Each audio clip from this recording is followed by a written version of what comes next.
Hai, dan kali ini kami akan mengurutkan film terbaik sampai yang terburuk buatan Joko Anwar. Seperti apa? Langsung saja. Nomor 8, Modus Anomali. Pertama-tama ada alasan kenapa Modus Anomali berada di posisi paling bawah dari daftar film garapan Joko Anwar. Terlepas dari betapa bagusnya konsep plot cerita yang dituang ke dalam film berdurasi singkat ini, Modus Anomali punya kekurangan besar, yaitu karena punya cerita yang terlalu berat, membuat ketika menonton filmnya pertama kali akan sangat bertanya-tanya dan sangat bisa untuk bosan. Kecuali memang orang yang sering membuat teori terhadap film atau orang yang menonton Modus Anomali berkali-kali akan sangat bisa menaikkan peringkat film ini di daftar film terbaik Joko Anwar mereka. Janji Joni.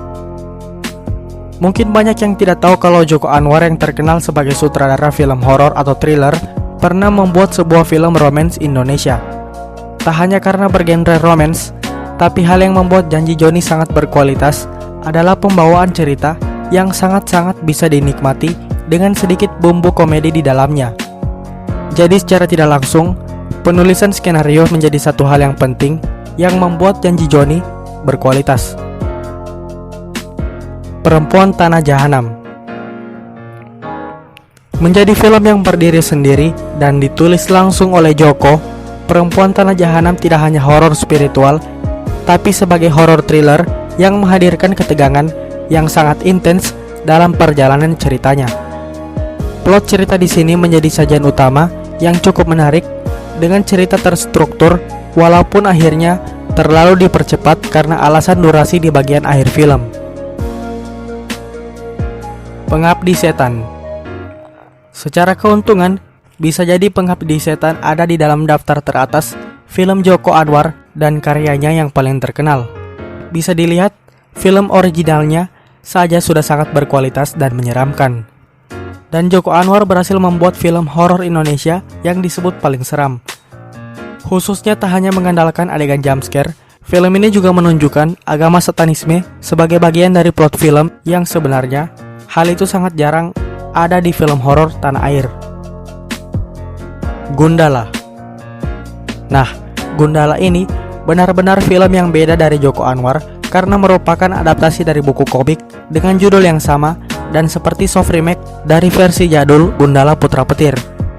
Tak hanya itu, tanggung jawab Gundala berhasil dilakukan karena berhasil membuka jagat sinema Bumi Langit dan meyakinkan penonton untuk kualitas universe superhero Indonesia ke depannya.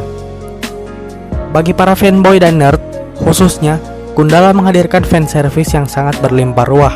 Dan kita harus berterima kasih ke Ical Tanjung, film ini yang punya sinematografi terbaik dari semua film Joko Anwar.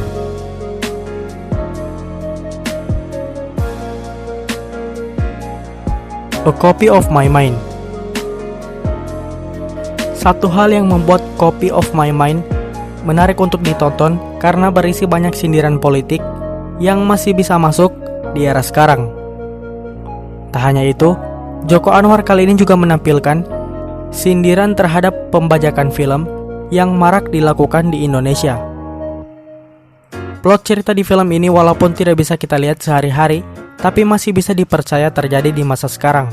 Intinya, A Copy of My Mind adalah film santai, tapi punya kandungan mendalam dari Joko Anwar.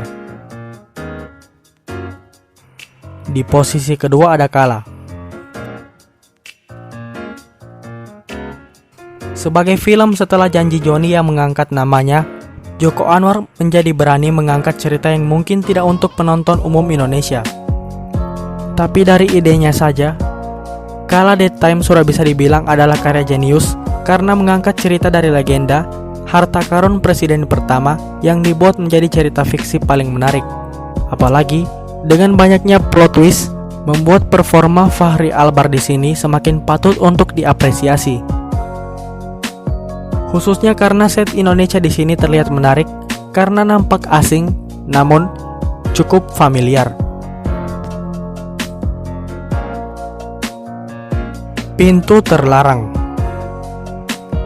Jauh sebelum Joker dan Black Swan, Pintu Terlarang di tahun 2009 sudah punya plot cerita yang mengandung banyak interpretasi. Apalagi karena Joko Anwar di sini berhasil menghadirkan cerita dan visual yang sangat thriller dan mungkin bisa saja terkena sensor di bioskop. Secara pribadi, film ini benar-benar akan membuat mind blow. Setelah selesai menonton Pintu Terlarang dan sampai sejauh ini, film ini masihlah menjadi karya terbaik dari Joko Anwar.